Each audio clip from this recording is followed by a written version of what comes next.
दोस्तों, आपने तो सुना ही होगा कि सुख और दुख एक ही सिक्के के दो पहलू हैं। जिस प्रकार हमारे जीवन में सुख हमेशा के लिए नहीं ठहरता, ठीक उसी प्रकार हमारे जीवन में दुख भी हमेशा के लिए नहीं रहता और परिवर्तन ही संसार का नियम है। ठीक इसी प्रकार जो हमारे पास आज है वह हमारे पास कल नहीं रहेगा और जो किसी और के पास है वह भी उसके पास हमेशा के लिए नहीं रहेगा।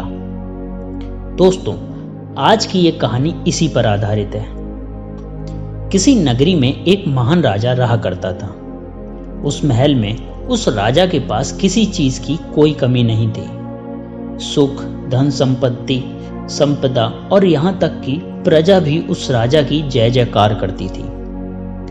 एक दिन राजा ने अपने महल में सभी विद्वान पंडित को एक साथ बुलाया और उनसे कहा, बताइए, क्या कोई ऐसा मंत्र है जो हर परिस्थिति में, हर स्थिति में, हर जगह, हर समय, हर खुशी में, हर दुख में, हर हार में और हर जीत में, लगभग हर प्रकार के सवाल में बस वही एक उत्तर काम आए। जब आप में से कोई भी मुझे सलाह देने के लिए उपलब्ध नहीं होगा तो उस वक्त मैं उस मंत्र का उपयोग कर सकूं और अपने आप को किसी भी परिस्थिति, किसी भी स्थिति से बाहर निकाल सकूं। राजा का यह प्रश्न बड़ा ही पेचीदा था। यह प्रश्न सुनकर राज्य के सभी विद्वान पंडित सोच में पड़ गए, एक दूसरे से चर्चा करने लगे और यह चर्चा काफी लंबी चली।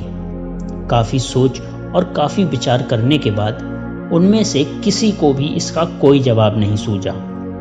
राजा को इस बात पर बड़ा ही क्रोध आया।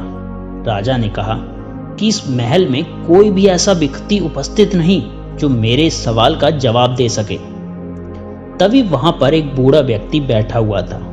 वह उठ खड़ा हुआ और उसने राजा से कहा, यहां पर इसका जवाब कोई नहीं दे सकता, लेकिन मैं एक ऐसे बुद्धा भिक्षु को जानता हूं जो तुम्हारे सवाल का जवाब अवश्य दे सकता है।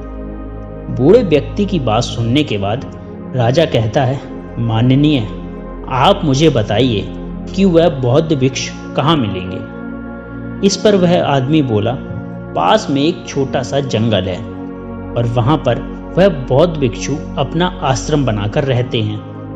अगर आप चाहें तो मैं आपको वहां ले जा सकता हूं। वह राजा तुरंत उस भिक्षु से मिलने के लिए तैयार हो गया और वह राजा और बूढ़ा व्यक्ति जंगल में भिक्षु के आश्रम पर पहुंच जाते हैं। वहां पर पहुंचने के बाद बूढ़ा आदमी और राजा उन भिक्षु को प्रणाम करते हैं और उनसे कहते हैं कि क्या आप मेरे एक प्रश्न का जवाब दे सकते हैं। वह बौद्ध भिक्षु बहुत बड़े ज्ञानी थे। उनके पास जो कोई भी अपनी समस्या लेकर आता था वहां से कभी भी खाली हाथ नहीं जाता था। भिक्षु ने राजा की सभी प्रश्न को ध्यान से सुना और उसके बाद उन्होंने राजा को एक छोटा सा कागज का टुकड़ा दिया जिस पर उसका जवाब लिखा हुआ था और साथ ही में एक शर्त भी लिखी थी और उस शर्त में यह लिखा गया था कि हे राजन, इसे आप अभी नहीं देख सकते जब तक आपके ऊपर कोई अत्यधिक खतरा मंडरा रहा हो, जब आप खुद को अकेला पाएं, जब आपको कोई रास्ता नजर ना आए, जब आप अकेले पड़ जाएं और जब आपको यह लगने लगे कि अब मेरे पास और कोई भी उपाय नहीं बचा, तभी आप इस कागज को खोलकर पढ़ सकते हैं।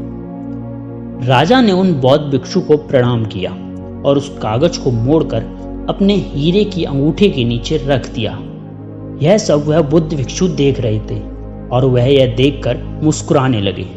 तभी राजा ने उनसे पूछा, आप मुस्कुरा क्यों रहे हैं। उन्होंने इसका जवाब देते हुए कहा कि बहुत ही जल्द तुम्हें अपने सवाल का जवाब मिलने वाला है। बहुत ही जल्द ऐसी परिस्थिति आने वाली है जब तुम्हें इस कागज की जरूरत पड़ेगी, तो बहुत ही ध्यान से रखना।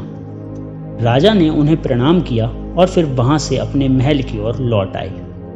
कुछ दिनों तक सब अच्छा चल रहा था और उनका साम्राज्य किसी भी चीज की कोई कमी नहीं थी। लेकिन एक दिन अचानक पड़ोसी राज्य ने राजा के राज्य पर आक्रमण कर दिया और उसकी सेना ने बहादुरी से लड़ाई की, लेकिन राजा इस लड़ाई को हार गए। राजा को अपने घोड़े पर सवार होकर वहां से भागना पड़ा। लेकिन दुश्मन राजा ने उनका पीछा नहीं छोड़ा, उनका पीछा लगातार करते रहे।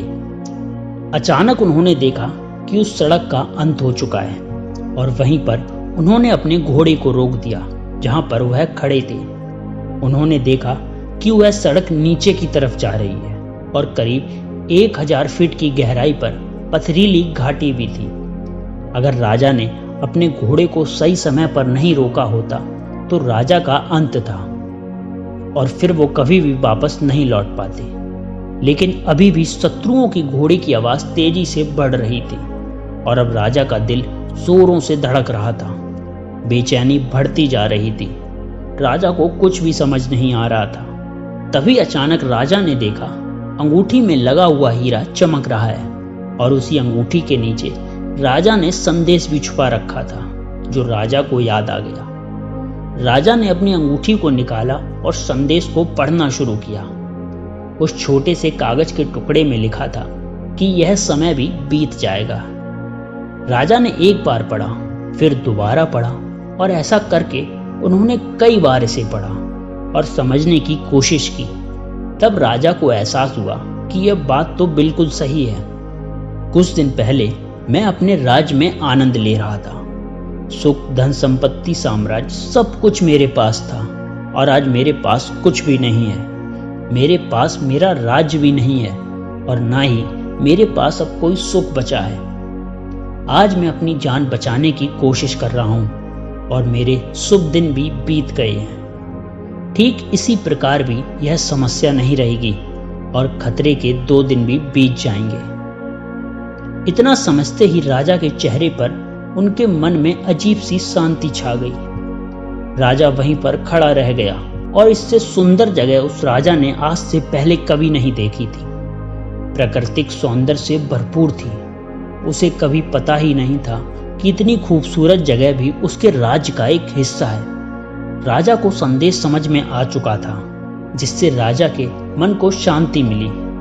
राजा यह भी भूल चुके थे कि उनके पीछे शत्रु पड़े हुए हैं।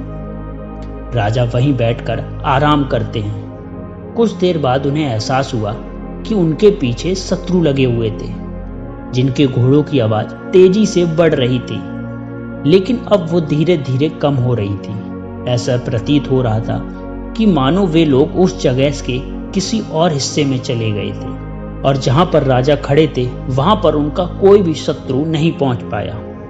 राजा बड़ा ही बलवान था। उसने कुछ दिनों तक अपना जीवन छोटा मोटा काम करके चला लिया, लेकिन राजा ने अपनी हार नहीं मानी। राजा ने अपनी सेना को फिर इकट्ठा किया और युद्ध के लिए तैयार किया और शत्रुओं पर आक्रमण कर दिया। अब की बार राजा की सेना ने बहादुरी से लड़ाई की और राजा ने इस बार शत्रु को पराजित कर दिया। राजा अपने साम्राज्य को वापस पा चुका था। अब जीत के बाद साम्राज्य में लौट रहा था तो पूरी राजधानी में उसका स्वागत बहुत ही धूमधाम से किया जा रहा था। जीत की खुशी मनाई जा रही थी। हर कोई जीत मना रहा था। हर घर के लोग राजा के ऊपर फूल बरसा रहे थे। लोग नाच रहे थे। तभी अचानक राजा के मन में एहसास हुआ कि वह सबसे बलवान राजा है। बस उसे लगा कि मैं सबसे बहादुर हूं और सबसे महानतम राजाओं में से एक हूं। मुझे हराना संभव नहीं है। इस तरह का स्वागत और सत्कार देखकर राजा के मन में अहंकार का उत्पन्न हो गया। तभी अचानक वह हीरे की अंगूठी धूप में फिर से चमकने लगी। राजा को याद आया कि उसके नीचे एक संदेश है। राजा ने उस अंगूठी को निकाला और उस संदेश को फिर से पढ़ा। संदेश में लिखा था कि यह भी गुजर जाएगा। वह राजा बिल्कुल मौन हो गया। उसके मन में फिर से एक शांति सी छा गई। राजा का चेहरा अहंकार से पूर्ण परिवर्तन से होकर गुजरा।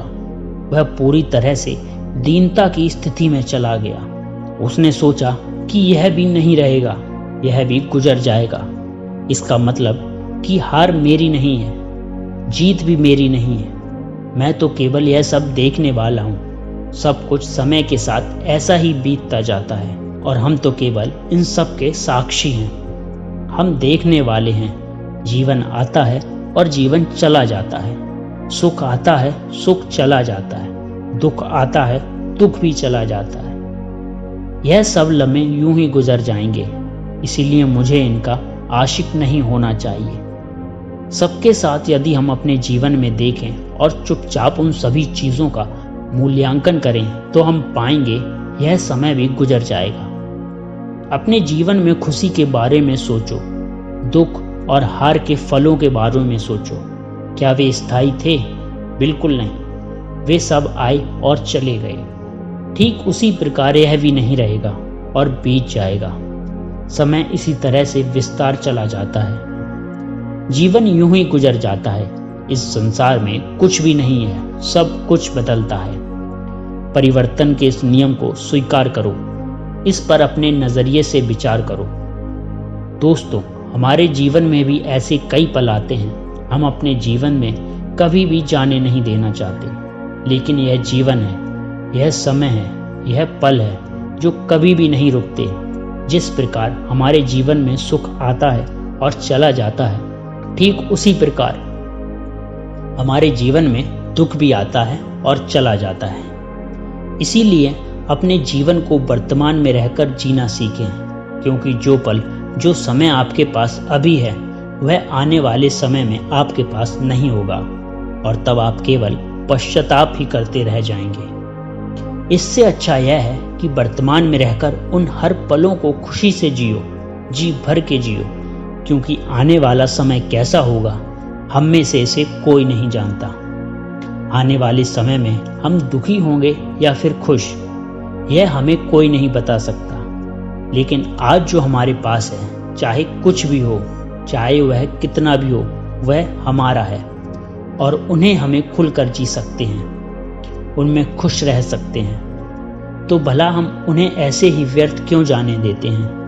क्या आपने कभी विचार किया है कि सुख और दुख एक ही सिक्के के दो पहलू हैं? यह कभी भी एक साथ नहीं रहेंगे।